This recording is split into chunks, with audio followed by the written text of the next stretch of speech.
All right, well, group, I'm absolutely delighted to introduce our lunchtime speaker, Matthew Walther, a contributing opinion writer for the New York Times, the editor of The Lamp magazine, and a fellow with the Institute of Human Ecology here at the Catholic University of America. If you do not know The Lamp, you should immediately read The Lamp. It, I think, is just an absolutely marvelous periodical, and really at a time in magazine publishing of mass-marketed streamlining and sort of politicized deculturation. The Lamp is, at least for me, a perennial joy, a Christian journal reflecting what I think of as really a new republic of letters for the modern age. As it happens, Matthew and I also share an editor at the New York Times, and we, that is to say the editor and I, have privately agreed, so it must be true, time and again, that Matthew's own contributions really reflect a flair for ideas and a wit and a grace with words that is unique. As it happens, Matthew is writing a book on Cardinal Newman for Yale University Press, and so we are grateful to have something of a foretaste of that book in his lecture, Odious and Shocking Mysteries, John Henry Newman's Life in the Law. Please join me in welcoming Matthew Walther.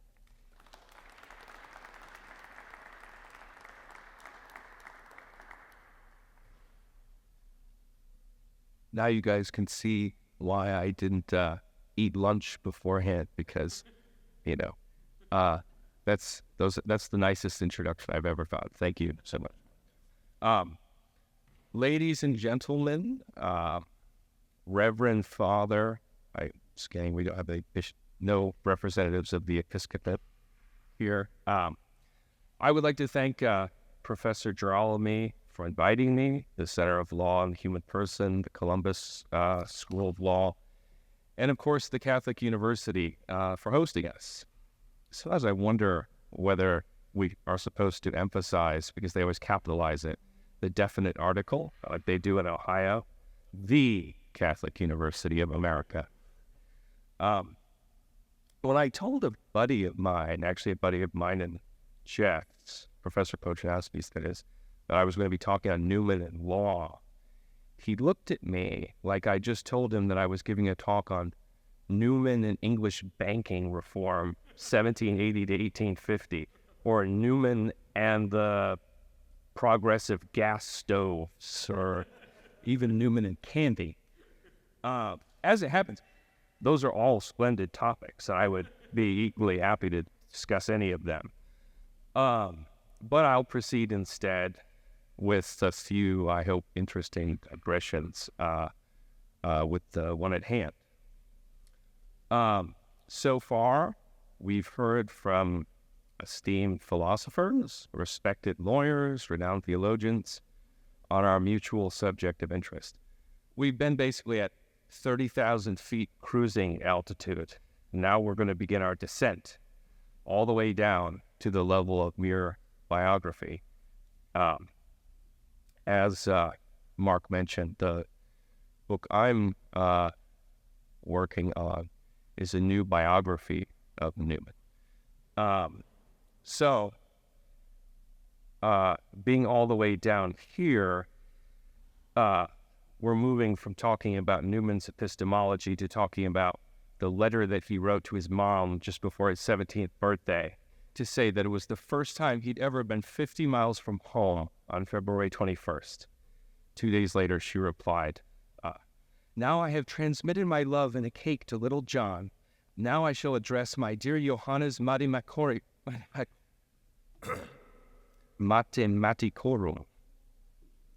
She was very doting. Even the mothers of saints will embarrass them sometimes. But one of the strangest paradoxes of English literary history is the coincidence that one of the greatest biographers in our language, we could even say that he was the inventor of the genre in the sense in which we now understand it, also happened to be the subject of a classic biography himself, many other very good ones. But Samuel Johnson did not take an especially exalted view of his sometime profession. To adjust the minute events of literary history is tedious and troublesome, he wrote. It requires no great force of understanding, but often depends upon inquiries which there is no opportunity of making, or is to be fetched from books and pamphlets not always at hand. What he means, in other words, is that people like us may or may not be qualified to say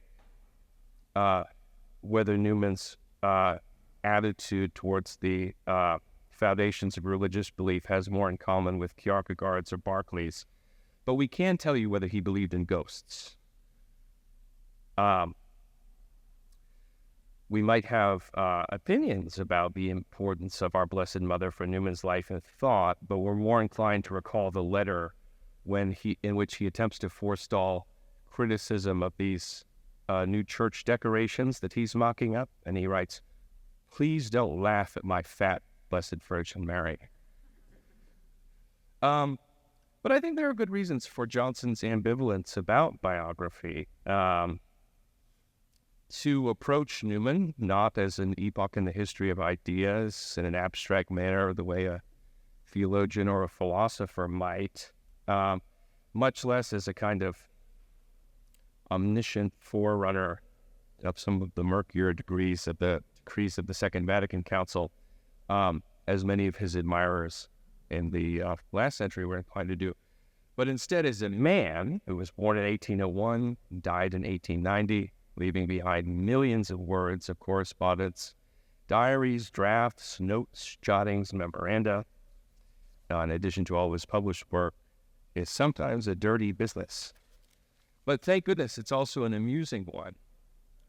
Last night when Professor Kirk lovingly described the interior of the University Church in Dublin, I found myself thinking of the strange characters Newman encountered during his Irish sojourn.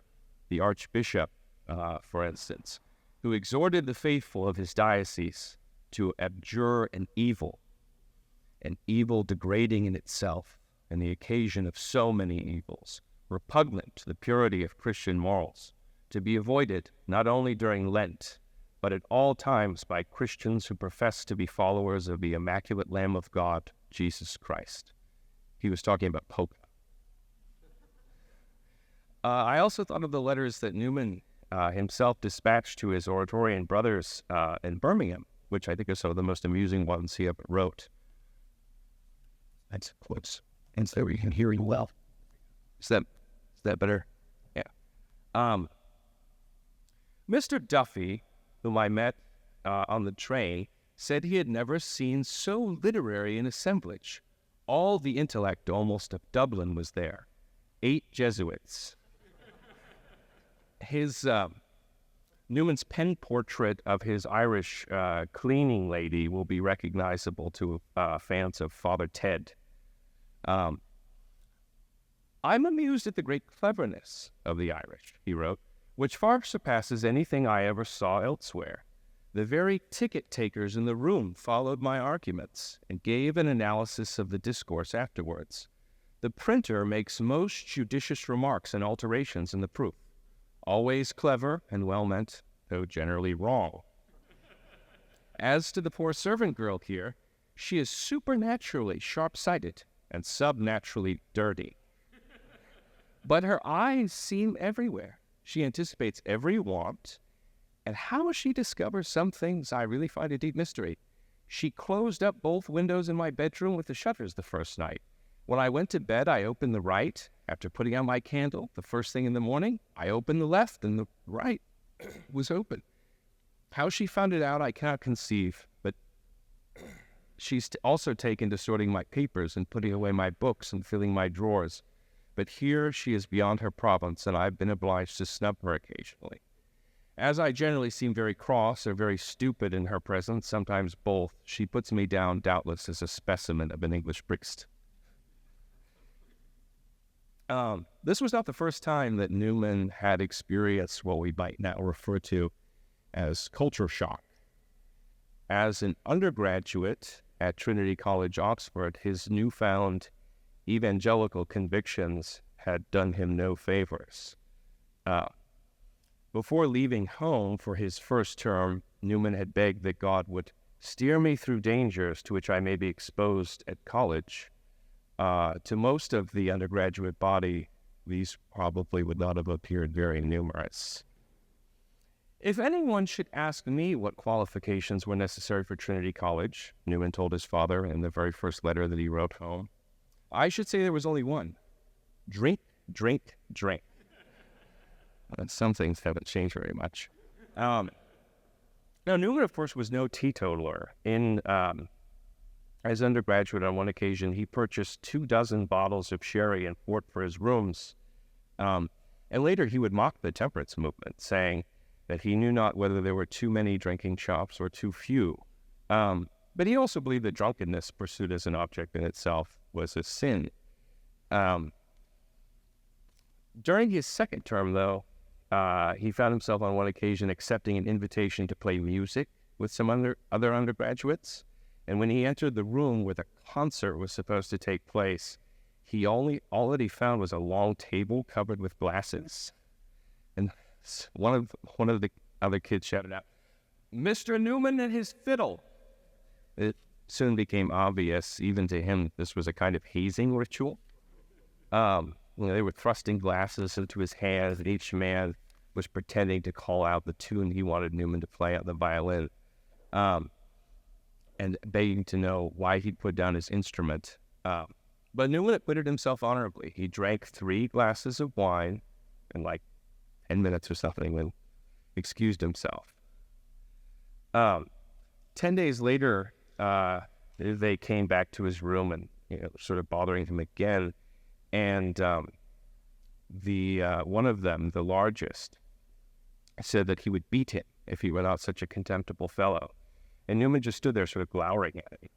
And the next day, the guy came back, sort of overcome by Newman's quiet self-possession.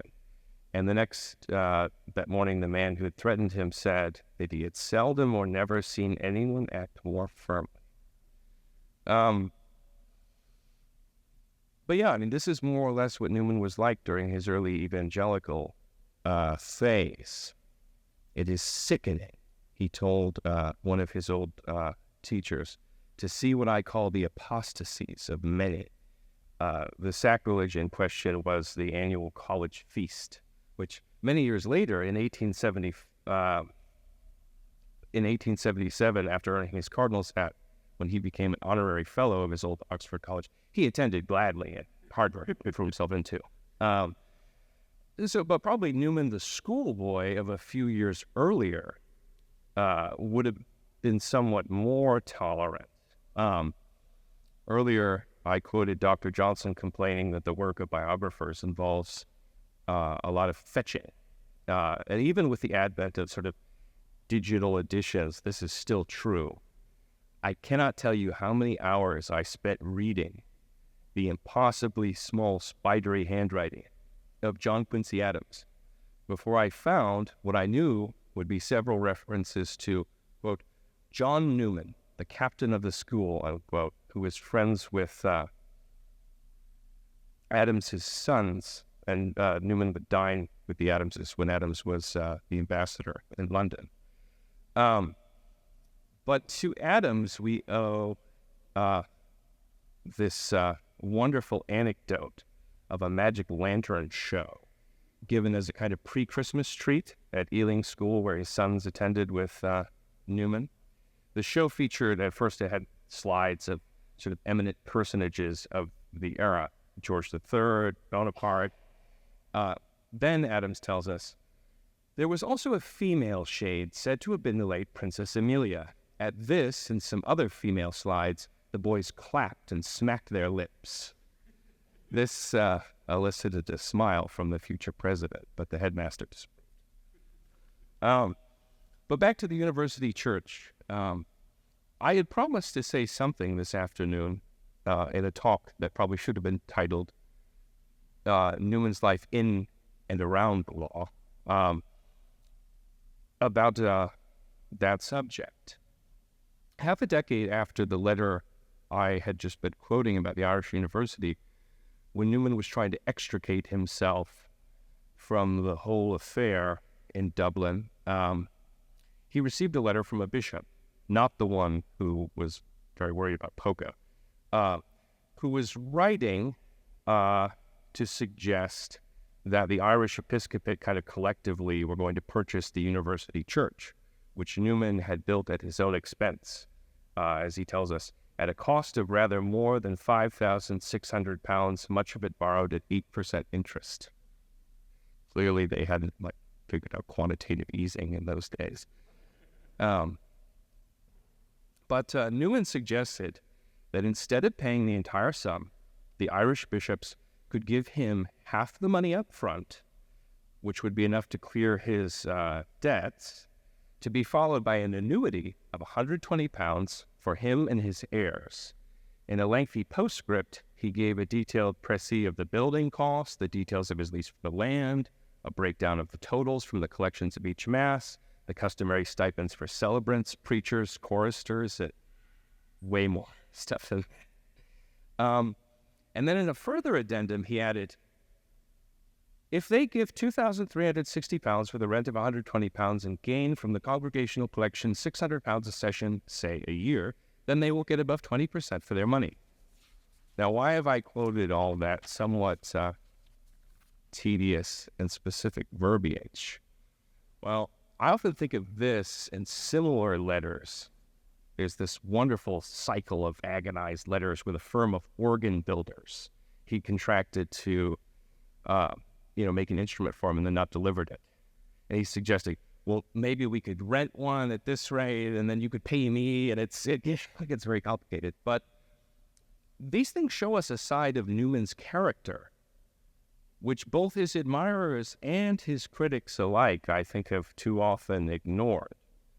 Newman, the eminently practical son of John Newman, the Whig banker, member of the Beefsteak Club, and the last Freemason, who admired Benjamin Franklin, and probably would have preferred it if his oldest son had become a barrister.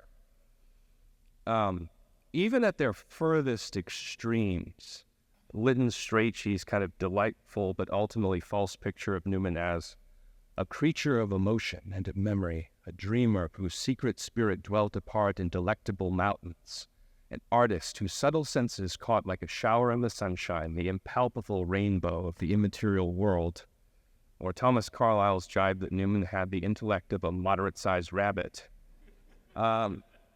This aspect of his personality has a curious way of being elided. You could call this side of him the 18th century, or the Augustan Newman, the Newman who Riley considered Gibbon the greatest English prose stylist, who spent his childhood writing pastiches of the Addison and Steele Spectator, and who in his 20s, late teens, would dash off letters to his old school friends who for some reason had decided to become lawyers, urging them to read Johnson's Lives for the Poets instead of Blackstone. This side of his personality, though, I think you could also call the lawyerly one. It was recognized and excoriated by some of his contemporaries. Religious men, said James Anthony Froude, do not argue like lawyers. And this was sort of his summary of what he thought was the ridiculous enterprise Newman was engaged in Tracts 90, the last installment of the Tracts for the Times, when Newman had, to use a verb that we've heard a bunch of times over the last few days, essayed a reconciliation of the Church of England's 39 articles of religion with sort of post-Tridentine Roman Catholic orthodoxy. Anyway, I joke about so many of Newman's friends becoming lawyers, but as Father mentioned, in the autumn of 1818, Newman's name was in fact entered at Lincoln's Inn, along with that of his friend John Bowden. And he was on the books until 1825. He had a lot of time to think about it. Of course, he had received orders in the Church of England by then, so it was pretty unlikely. But I think that for me, the best evidence of Newman's kind of intellectual engagement with the law comes to us in the present position of Catholics in England, which for me is the most enjoyable of all of his writings, other than maybe Arians of the 4th century. And there he uses the common law basically as an elaborate satirical metaphor for the church. And it's one that you could only really pull off because you thought a good deal about both. And so basically he presents this idea that Catholics were in England were in roughly the same position, vis-a-vis the rest of the population, as the British legal system would be in the eyes of those who never saw England, never saw a member of Parliament, a policeman, a queen, or a London mob, who never read English history nor studied any of our philosophers, jurists, moralists, or poets, but who's dipped into Blackstone and several English writers and has picked up at facts at third or fourth hand and has put together a crude assemblage of ideas, words, and instances, a little truth, a deal of falsehood, a deal of misrepresentation, a deal of nonsense, and a deal of invention. And he goes on to imagine this situation because he's really committed to the bit, where he tells his listeners or readers that he's just come across an account transmitted express by the private correspondent of a morning paper of a great meeting held about a fortnight since at Moscow, under the sanction of the Tsar, on occasion of an attempt made by one or two Russian noblemen to spread British ideas in his capital. Naturally, the intelligence conveyed is not favorable. I hold in my hand a book which I have obtained under very remarkable circumstances. It is not known to the British people. It is circulated only among the lawyers, merchants, and aristocracy, and its restrictive use is secured only by the most solemn oaths, the most fearful penalties, and the utmost vigilance of the police. I procured it after many years of anxious search by the activity of an agent and the cooperation of an English bookseller, and it cost me an enormous sum to make it my own. It is called Commentaries on the Laws of England. And I am happy to make known to the universe its odious and shocking mysteries, known to few Britons, and certainly not known to the deluded persons whose vagaries have been the occasion of this meeting. I am sanguine in thinking that when they come to know the real tenets of John Bull, they will at once disown his doctrines with horror and break off all connections with his adherents. But Newman's relationship with law is of interest, or should be of interest, to both to prospective biographers and legal scholars for any number of other reasons. You have to consider the historical context. He's born during the age of Bentham, who'd called the common law unknowable, the height of this mania for codification, and an equally vigorous opposition to it. It was also the age of these royal commissions on everything from chancery reform to ecclesiastical courts commissions, which, like their kind of contemporary counterparts, dominated headlines but inspired very few meaningful short-term reforms. In those days, judges, like banks now, earned their income largely from fees. The Lord Chancellor could earn, upwards of £20,000 a year. And you had evangelicals, the kinds of people in the world that Newman was interested in his 20s, who were decrying the horrifying number of crimes that carried capital sentences. Whether they always did in practice is a different question. But and also even later in his life, not long after Newman was received into the church, a royal proclamation basically confirmed a ban that already technically existed on the wearing of religious habits in public. And in fact, when the Redemptorists in London attempted to erect a bell tower in defiance of both the letter and the spirit of the Catholic Emancipation Act, Newman's sympathies were actually kind of with the government. Like, you guys have given us a lot. Let's not push it. Anyway, had we but whirled enough in time, I could detail Newman's involvement in one of the most sensational libel trials of the 19th century, one that would have a lot of topical interest now.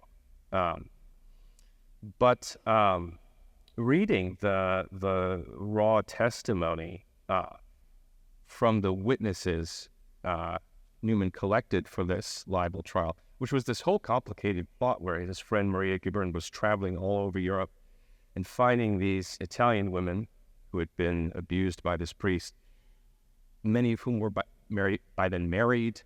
And, he's writing letters to her, responding to her queries like, how many cigars am I allowed to buy them every day? And he's just saying, like, do whatever you need. Like, just keep them happy. We want them to be good witnesses. And even though Newman kind of famously or infamously ended up losing the trial, looking over it, we see a lot of it. We see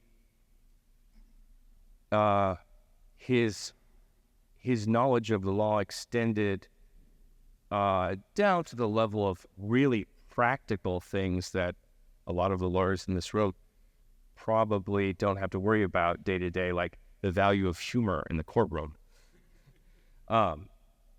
There's a great part where the attorney general asks of the witness, "Did he use force on that occasion?" The woman replies, "The first time he forced me, but after that he used the caresses which are usual toward women." "Did he give you any other presents besides the silk handkerchief?" "Yes, and beautiful presents they were. 3 sausages." And the transcript says great laughter. "The sausages were given at the same time as the handkerchief." Continued laughter. The attorney general then asked, "Did he ever give you any other presents?" "He often promised, but did not perform. He said he would give me an umbrella, but he has never done so." So for all of the, Rumpel of the Bailey type lawyers, he also understood that side of it too. Anyway, it would not be unfair to say that Newman was, to a pretty unusual degree, obsessed with documenting his own existence. He spent a lot of would-be idle hours annotating letters written 2 or 3 or 5 decades ago, clarifying, penciling in dates, correcting errors, restating his views, clarifying his interpretation, sometimes discussing the motivations of his correspondence, telling us whether something was an unsent draft, whether the subject replied, and so on. And when he believed an issue required more cleaning up, he would compose what he actually, described as a memorandum. And there are dozens of these still extant on issues ranging from the time when he was an undergraduate and he tried to write songs for a musical comedy to raise money for a friend, to his family's kind of reduced social circumstances after the failure of his father's banking firm. Actually, Newman would have been angry at me for saying that. On a copy of a letter written by his friend John Bowden in 1818 that refers to the failure of Ramsbottom and Newman, he's written, "The bank did not fail." And what he meant was that they were in a situation where basically everyone was paid and then they just closed up shop. But he wrote this extraordinarily long memo about this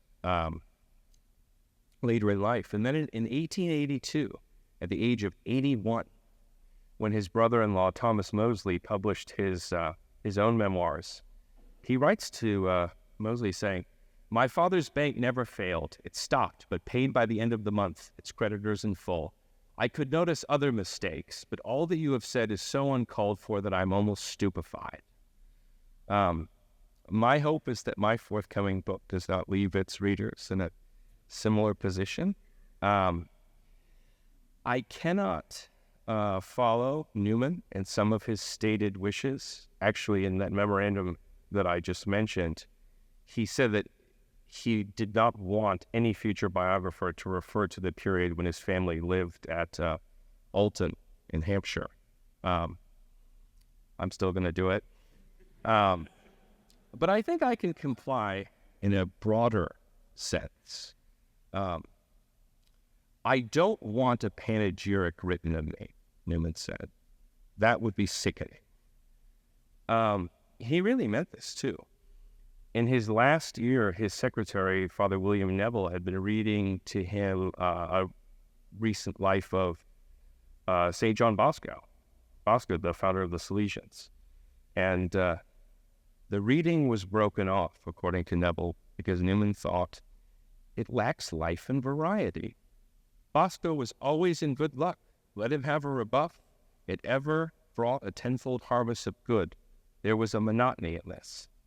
And so kind of a sort of standard uplifting saint's life was not appealing to him, as a reader. And it was not the kind of thing that he wanted written about him either. Anyway, if nothing else, I hope that my own remarks just now have not been monotonous. In closing, there's one more thing I'd like to say, even at the risk of ending our luncheon on a somewhat dour note. Maybe some of you, I was fortunate enough to have attended Newman's canonization, gosh, it's half a decade ago now, on October 9th, 2019. And during the course of the delightful week and a half I spent in Rome, I had a lot of conversations with fellow pilgrims, but the one that stands foremost in my mind is the one I had with the late Professor Greg Hillis, the Cantor School of Theology at Baylor. Greg just died about a week and a half ago, leaving behind a wife and children. So please, if you charity, pray for Greg and his family. Anyway, thank you again. Please be advised that the standard legal disclaimers apply and that nothing I just said should be construed as legal advice.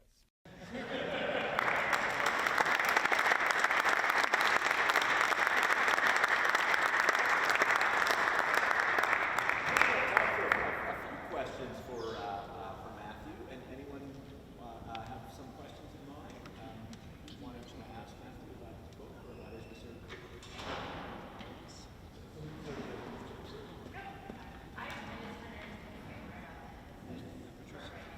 Oh, sorry. I just wanted you to say some more about the impetus for writing a new biography. So that's a good question. And there's a lofty answer and a less lofty one. I'll take them in reverse order. The less lofty one is that the book that I wanted to write was a biography of a fairly obscure Anglo-American man of letters called Logan Pearsall Smith, about whom almost no one cares. And there was no chance that I was going to get away with doing that as a first book. So I tried to think, and also one of the problems it's less of a problem in England, where there's still a culture of people like Ian Wilson and Selina Hastings, people who write for the popular press, but also write literary biography with an exacting scholarly standard of research, but more of a belletristic flair. In America, we either don't aspire to this kind of thing, or we instead insist that only people with the initials PhD after their names can do it. So I had to think of something that perfectly fit the Venn diagram of what I could plausibly call myself, market myself as expert in, and something I was interested in, and Newman fit that perfectly. But the loftier answer is that the more thought that I gave to this question, the more I realized that, gosh, do you guys remember the thing in school where somebody stole something or whatever and you had to cover your eyes and hold your hand up? I would be tempted to ask that we perform a similar exercise right now with the late Father Ian Carr's biography of Newman, which is incredibly long. And I mean, the best that could be said about it is that if you're looking for a really good crib for some of Newman's longer and more difficult books later in life. He's an unfailing and helpful guide. But as far as the moral contours of his life, and which, by the way, was what was really interesting to his contemporaries, George Eliot didn't have vivid dreams of meeting Newman because she was interested in his religious epistemology, in the grammar of assent. It was the sense that this was a great-souled man who had, borne a lot of wrongs lightly, who had suffered a lot of hardship. And he was a kind of, Victorian sage in the same way that someone like Herbert Spencer was. And his life was just interesting and funny and varied and full of these wonderful, colorful characters. And he sort of bestrides the entire 19th century. And I think in that book, which is the one that people tend to read or at least buy and then kind of give up on and later use more as more of a kind of a reference text,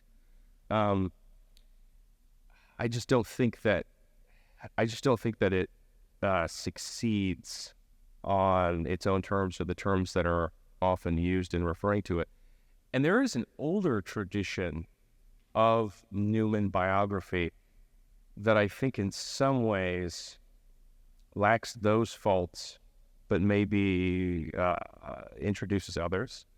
So there's a woman in the late 50s, early 60s named Muriel Trevor, who wrote an absolutely massive 2-volume biography of Newman, which was an extraordinary feat considering that nowadays we can work from the published edition of the Letters and Diaries.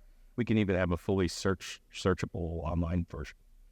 She was just working with a formless, heap of papers in the Birmingham Oratory Archive.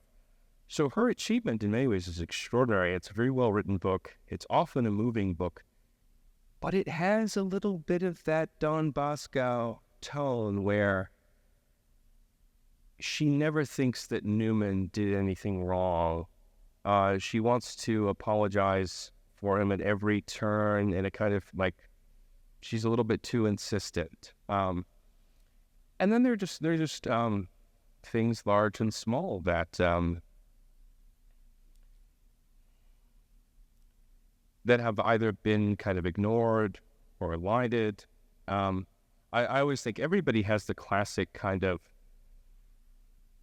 vivid Technicolor image in his head of Newman being received into the church. It's the evening of October 8th. There's a thunderstorm. And, Father Dominic, the Passionist, whom Newman refers to in his letters around the time as a kind of holy fool, arrives, and under these dramatic circumstances, he's received in the church. But, actually, Father Dominic was a kind of like canny, calculating figure who had been following the progress of the Tractarians from afar in Italy for a really long time. And while he was in England technically to preach missions to the poor and stuff, he also really thought that these guys would be what we would call, big gets. And he'd set his sights on them. And he'd been corresponding with them. He'd also been sending them things like hair shirts that they had requested. And so, it was a little bit different. But also, on the other side of it, after a few weeks, Newman realized that he found Father Dominic who, by the way, has been beatified, intensely irritating. Dominic wrote this essay for the tablet where he described, where Newman had been living at Littlemore with his friends, as he described them living in conditions of sub-Trappist austerity, which not only was not true, but it was not the image that Newman wanted to be put out there. And their personalities just didn't mesh. You see him, within even a few months of being received in the church, kind of trying to find excuses not to meet with him. And this is very real human stuff. And that's, I guess, that's a very long rambling answer to your question.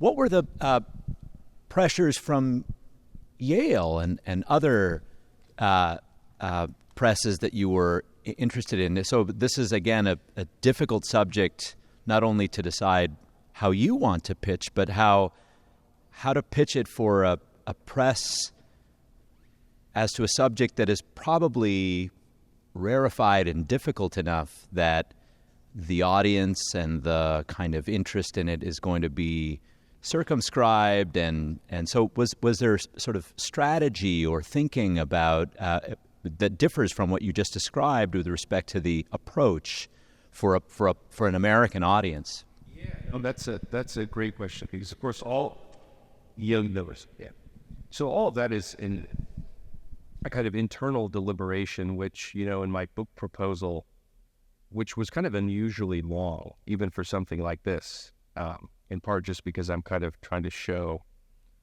to a bunch of those anonymous academic reviewers, that I know my way around the subject. Nevertheless, all of that, everything that I just said in my answer to Jennifer, is kind of tidily summed up in a couple of brisk sentences. And as Mark rightly intuited, a lot more space was given to the question of, well, why would Newman be of interest to, the average person who reads Harper's? And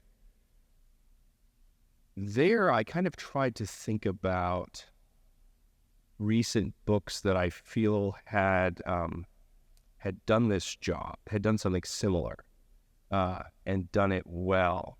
And my sense was really that, my sense now is that to some extent, I can't worry about sort of finessing it or trying to frame the material in a certain way beyond what my, literary instincts suggest. And in part it's just because my editor at Yale, Jennifer Banks, is very talented. She has, of course I would say this, but I think she has really good instincts. And she is someone, I'm willing to kind of trust. But it is a difficult question, especially in an age where, a book can land now. A book can make I think number 5 on the New York Times bestseller list, having sold 3,900 copies. Of course, number 1 will be the drummer of Stone Temple Pilots' memoir, that sells 900,000 copies. So it's a steep drop-off. But yeah, in an age where fewer and fewer people are interested in reading, any kind of serious book, how do we make that audience, how do we bring this book to that audience? It's one of those questions that I kind of artfully acknowledged in my proposal, but didn't attempt to answer.